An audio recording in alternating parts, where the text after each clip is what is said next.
Assalamualaikum warahmatullahi wabarakatuh. Selamat pagi anak-anakku yang hebat. Selamat bertemu kembali dalam pembelajaran jarak jauh materi fisika. Anak-anakku tetap semangat. Dan kalau kalian nanti tidak paham atau masih kurang paham, boleh menanyakan semua materi fisika di kolom komentar ya.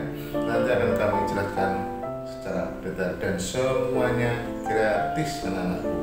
Tinggal klik subscribe dan tanda lonceng supaya tidak ketinggalan dengan materi-materi baru yang akan saya sampaikan. Langsung saja.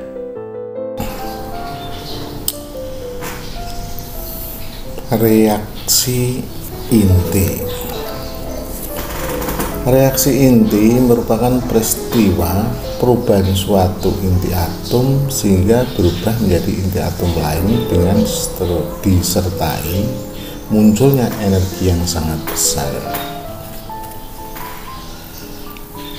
Agar terjadi reaksi inti diperlukan partikel lain untuk menggoyahkan kesetimbangan inti atom, sehingga kesetimbangan inti terganggu. Akibatnya inti akan terpecah menjadi dua inti yang baru.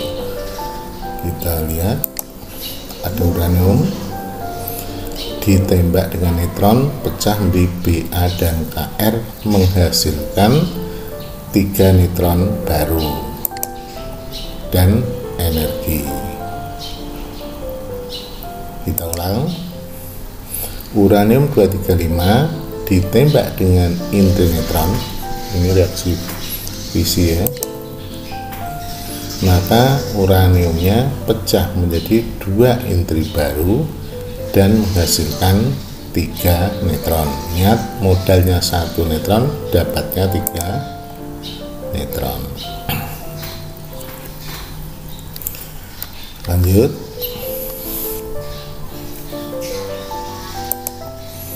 Reaksi inti, partikel yang digunakan untuk mengganggu kesetimbangan inti seperti yang disajikan tadi, yaitu partikel proton atau neutron. Ternyata selain neutron juga bisa proton, di mana partikel proton atau neutron yang berenergi ditembakkan pada inti target, sehingga setelah reaksi terjadi akan terbentuk inti atom yang baru, disertai terbentuknya partikel radioaktif, bisa alfa, bisa beta, bisa gamma, bisa positron atau neutron yang baru. Menurut jenisnya, reaksi inti terdiri dari 2, yaitu reaksi penggabungan inti atau fusi dan reaksi pembelian inti atau fisi. Dalam reaksi inti juga berlaku hukum-hukum fisika, antara lain kekekalan momentum, hukum kekekalan energi, hukum kekekalan nomor massa, dan hukum kekekalan nomor atom. Sehingga momentum, energi, nomor atom, dan nomor massa inti sebelum reaksi dan sesudah reaksi adalah sama. Persamaan reaksi inti. Pada persamaan reaksi inti berlaku 2 buah hukum, hukum kekekalan nomor massa dan hukum kekekalan nomor atom. Hukum kekekalan nomor massa, jumlah nomor massa sebelum reaksi dengan jumlah nomor massa setelah reaksi sama. Dan hukum kekekalan nomor atom, jumlah nomor atom sebelum reaksi dan sesudah reaksi juga sama. Contohnya, uranium 235 ditembak dengan neutron menghasilkan Ba barium 141 dan Kr 92 serta menghasilkan neutron 3 kali. Nomor massanya, nomor massa sebelum reaksi 235 tambah 1, setelah reaksi 141 tambah 92 tambah 3 kali 1. Jadi semua hasilnya 236. Sedangkan nomor atomnya 92 tambah 0 92, terus 56 tambah 3 6 tambah 3 kali 0 ketemu 92. Lanjut. Energi reaksi inti yang timbul diperoleh dari penyusutan massa inti, yaitu perbedaan jumlah massa inti atom sebelum reaksi dengan jumlah massa inti atom sesudah reaksi. Tadi ini reaksinya di sebelah kanan ya. Maka dari reaksi inti Z ditembak alfa menghasilkan inti X dan Y. Maka penyusutan massa intinya adalah delta M massa Z tambah massa alfa ya, dikurangi massa X tambah massa Y. Jadi massa ini sebelum reaksi Z plus alfa dikurangi massa X tambah massa Y. Massa Z dan massa alfa adalah massa sebelum reaksi, dinamakan reaktan, dan massa X tambah massa Y adalah massa setelah reaksi, disebut dengan produk. Energi reaksi inti. Menurut Albert Einstein, energi total yang dimiliki oleh suatu massa sebesar M adalah E sama dengan mc kuadrat. Maka energi reaksi inti E sama dengan delta mc kuadrat. Apabila semua massa atom dinyatakan dalam SMA, satuan massa atom, maka energi total yang dimiliki massa sebesar 1 SMA setara dengan energi sebesar 931 mega elektron volt. Ini diperoleh dari mana? Karena 1 SMA adalah 1,66 kali 10 pangkat min 27 kg dan C 3 kali 10 pangkat 8 meter per sekon, dan 1 EV adalah 1,6 kali 10 pangkat min 19 Joule. Sehingga energi yang dihasilkan kalau dihitung ya, itu adalah delta M atau 1 SMA setara dengan 931,5 mega elektron volt. Itu kalau dihitung bareng-bareng ya. Sedangkan delta M adalah M kali Z plus M kali alpha. Z dan alpha ini adalah reaktan, X dan Y adalah produk, sehingga I sama dengan delta M 931, boleh ditulis 931,5 atau 931 saja mega elektron volt. Dengan Q lebih dari 0 maka terdapat energi yang dibebaskan, reaksinya namanya reaksi ekso, mengeluarkan termik panas. Reaksi yang mengeluarkan panas eksotermik. Kalau Q-nya kurang dari 0 maka terdapat energi yang diserap, reaksinya namanya reaksi endomasok termik panas, memasukkan panas atau perlu memasukkan panas. Ini harus dipahami betul-betulnya, jalali. Terus reaksi fusi. Di depan telah kita bicarakan bahwa reaksi dibagi dua, reaksi fisi dan reaksi fusi. Reaksi fusi, dua inti ringan dapat membentuk suatu inti yang lebih berat. Energi ikat inti berat lebih besar daripada total energi ikat kedua inti ringan pembentuknya. Karena itu, dalam reaksi penggabungan dua inti ini, massa inti baru lebih kecil daripada total massa kedua inti ringan pembentuknya. Defek massa ini muncul sebagai energi fusi. Reaksi seperti ini disebut reaksi penggabungan inti atau reaksi fusi. Reaksi fusi nuklir dapat dikendalikan dalam reaktor nuklir. Ada dua syarat untuk mengendalikan fusi, yaitu suhu harus tinggi dalam orde 10 pangkat 8 derajat Celcius. Pada suhu pembakaran ignition temperatur, proses fusi akan berlangsung sendiri. Jadi dia akan berlangsung 100 sampai bahannya habis. Itu kalau sudah berlangsung. Karena dari hasil reaksi fusi kan menghasilkan panas. Nah, dari panas itu maka fusinya akan berlangsung terus-menerus sampai bahannya habis. Ilustrasinya seperti ini. Jadi ada terjadi reaksi mengeluarkan E dan terus tembak lagi sinar gamma, tembak lagi menemukan 4HE. Kita ulangi, 1 H membentuk 2H, melakukan sinar gamma, menghasilkan sinar gamma.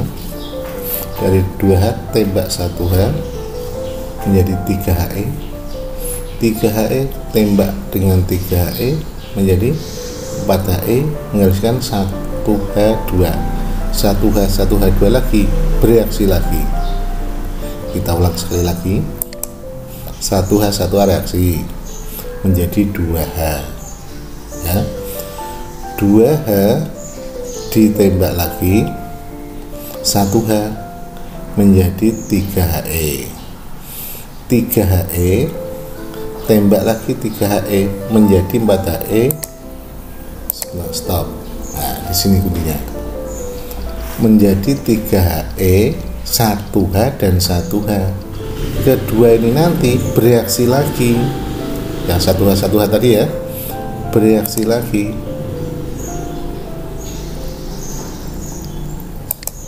Nah, stop.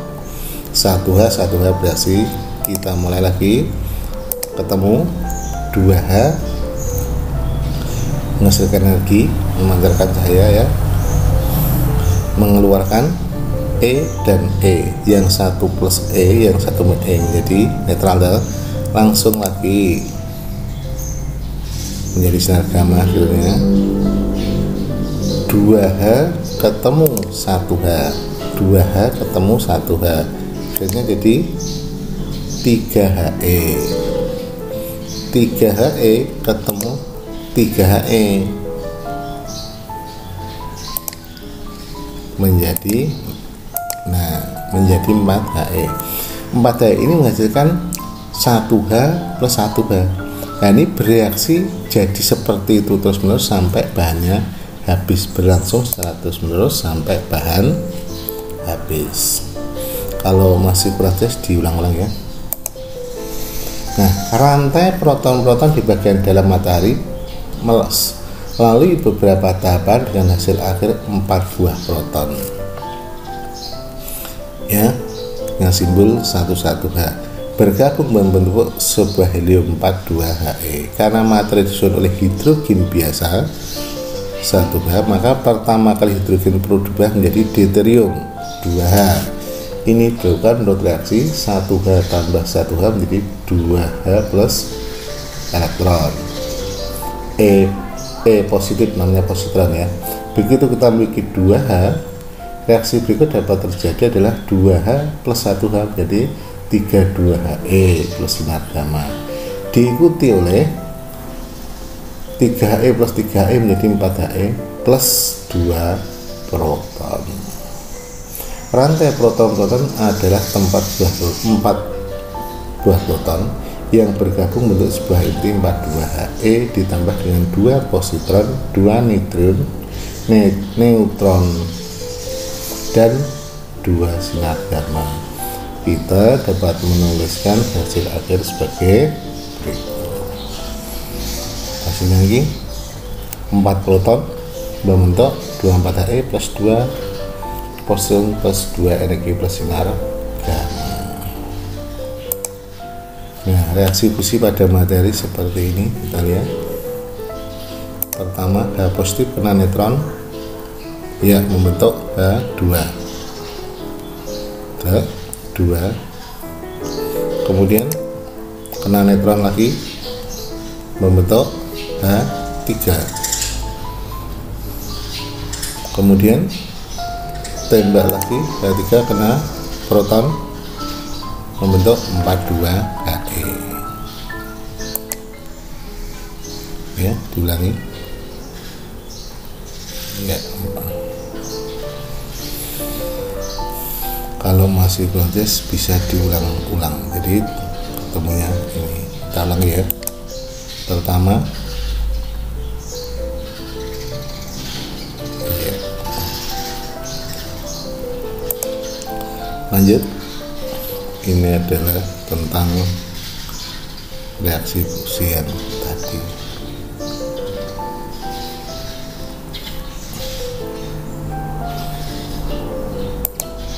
Nah, sekarang reaksi fisi. Reaksi fisi yaitu reaksi pembelahan inti atom berat menjadi dua inti atom lain yang lebih ringan dengan disertai timbulnya energi yang sangat besar. Misalnya inti atom uranium 235 ditembak dengan neutron sehingga terbelah menjadi inti atom Xe235 dan Sr94 disertai dengan timbulnya dua neutron yang memiliki energi tinggi. Reaksinya dapat ditulis dalam reaksi fisi yang terjadi akan dihasilkan energi kira-kira sebesar 234 megaelektron volt. Dari mana ini bisa kamu cari dengan menggunakan Q sama dengan yang seperti tadi ya. Massa uranium tambah massa neutron kurangi massa Se tambah massa Sl tambah massa, nanti reaksinya berapa. Dalam reaksi fisi ini timbul baru yang berenergi tinggi. Apa ya? Neutron baru ya. Timbul neutron baru yang berenergi tinggi. Neutron-neutron yang timbul akan menumbuk inti atom berat yang lain sehingga akan menimbulkan reaksi fisi yang lain. Hal ini akan berlangsung terus sehingga semakin lama semakin banyak reaksi inti yang dihasilkan dalam sekejap. Dapat timbul energi yang sangat besar. Peristiwa semacam ini disebut reaksi fisi berantai.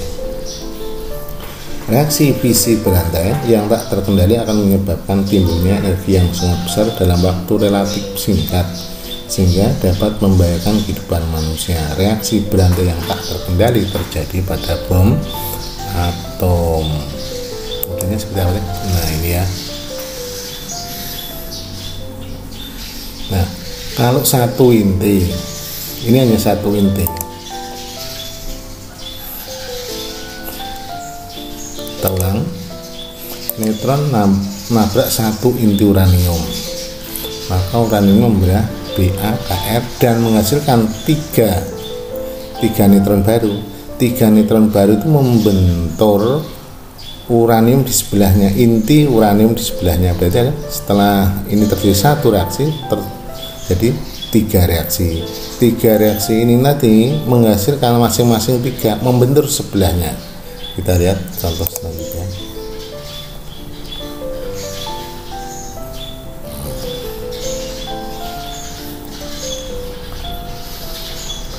Kita lihat contoh. Nah ini yang pembukaan berantai ya.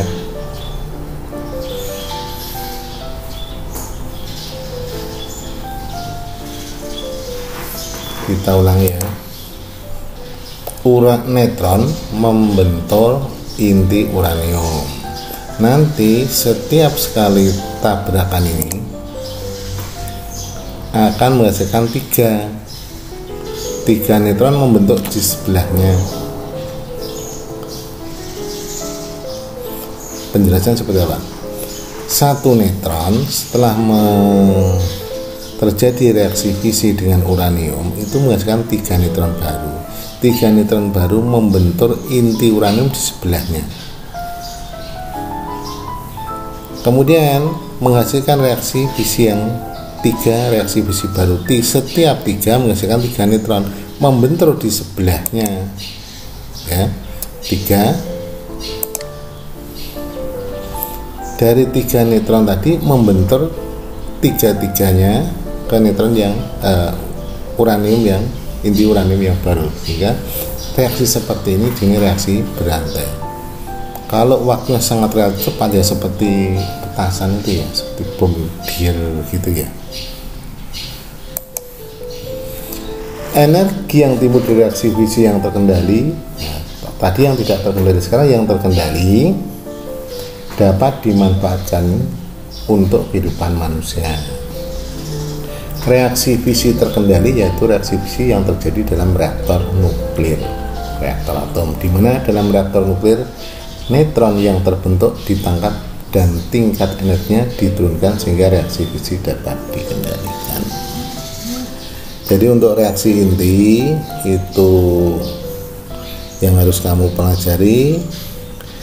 Energi reaksi inti tadi ada persamaannya, jumlah energinya, terus macam reaksinya, reaksi fisi dan reaksi fisi.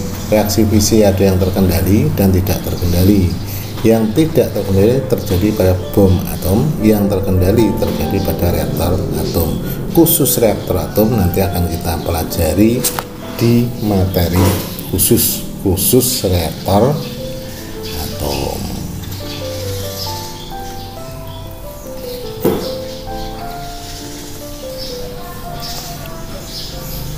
Pengertian gelombang.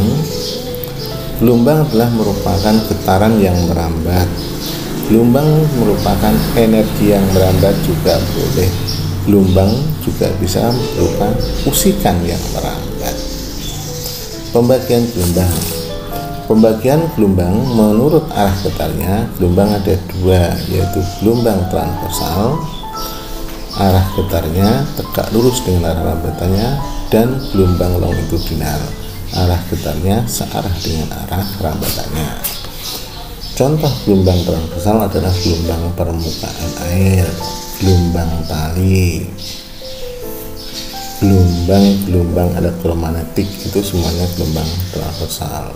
Contoh gelombang longitudinal adalah gelombang pada perambatan bumi, gelombang pada per yang digetarkan longitudinal, itu bisa. Pembagian gelombang karena amplitudo dan fasenya ada dua, yaitu gelombang berjalan dan gelombang stasioner. Contoh gelombang berjalan itu ya gelombang bunyi yang kita dengar itu sampai kita karena ada gelombangnya berjalan, atau gelombang permukaan air, gelombang tali, itu juga gelombang berjalan. Tapi untuk gelombang diam itu gelombang pada gitar, gelombang gitar, senar gitarnya ya. Kemudian gelombang pada seruling, tapi di dalam serulingnya, bukan yang kalau sudah keluar namanya gelombang berjalan. Kali di dalam serulingnya itu membentuk gelombang stasioner. Kemudian pembagian gelombang karena mediumnya adalah gelombang mekanik. Gelombang mekanik itu gelombang yang tanpa harus memerlukan medium untuk merambat. Contoh gelombang bunyi, gelombang tali. Gelombang yang kedua gelombang elektromagnetik, itu adalah gelombang yang tidak memerlukan medium dalam merambat. Contoh cahaya matahari sampai bumi itu melewati ruang hampa, jadi tanpa medium. Kalau disebutkan banyak nih gelombang elektromagnetik, mulai gelombang radio, gelombang TV, gelombang mikro, itu semuanya gelombang elektromagnetik. Inframerah, sinar tampak, magic biru itu, ultraviolet, sinar X, sinar gamma, nah itu termasuk gelombang elektromagnetik. Kemudian pada gelombang, istilah-istilah pada gelombang itu ada bukit gelombang, ada lembah gelombang. Itu terjadi pada gelombang transversal. Kalau longitudinal ada istilah rapatan dan renggangan. Kemudian ada juga panjang gelombang dan amplitudo. Kita lihat.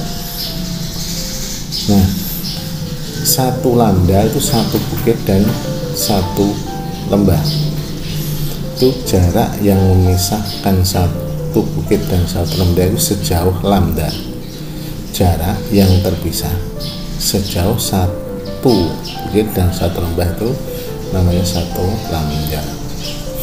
Jumlah gelombang yang melalui suatu titik tiap satuan waktu itu namanya frekuensi. Sedangkan periode itu adalah lamanya sebuah gelombang melewati sebuah titik, itu namanya periode. Jadi ini gambarnya satu gelombang, jarak yang dipisahkan oleh satu lembah dan satu bukit atau jarak antar puncak atau jarak antar dasar. Dasar ini juga satu panjang gelombang, antar puncak satu panjang gelombang, satu puncak satu lembah satu bukit satu panjang gelombang. Waktu menempuhnya namanya periode.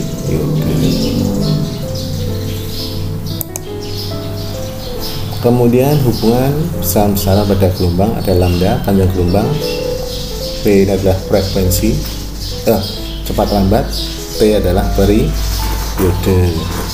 Maka lambda sama P kali T, T sama per F, lambda sama dengan P per F. Jadi kalau kita tulis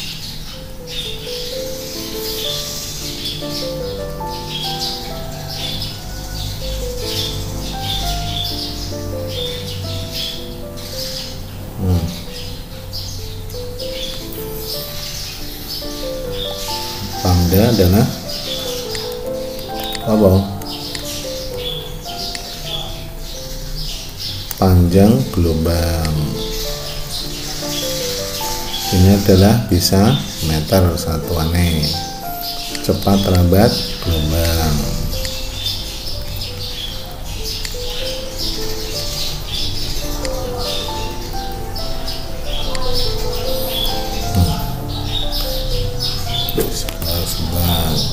Ini agak trouble ya. Nanti cepat lambat gelombang.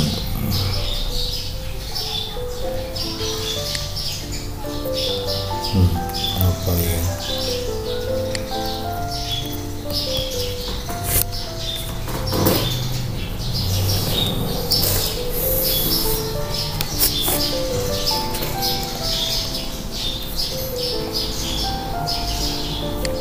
Ini satuannya apa? Meter per sekon. Kemudian ini adalah periode, satuannya sekon. Kemudian lagi apa lagi? F, frekuensi.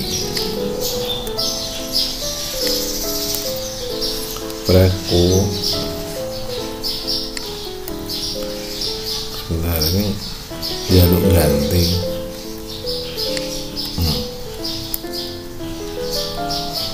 Frekuensi satuannya per sekon atau hertz.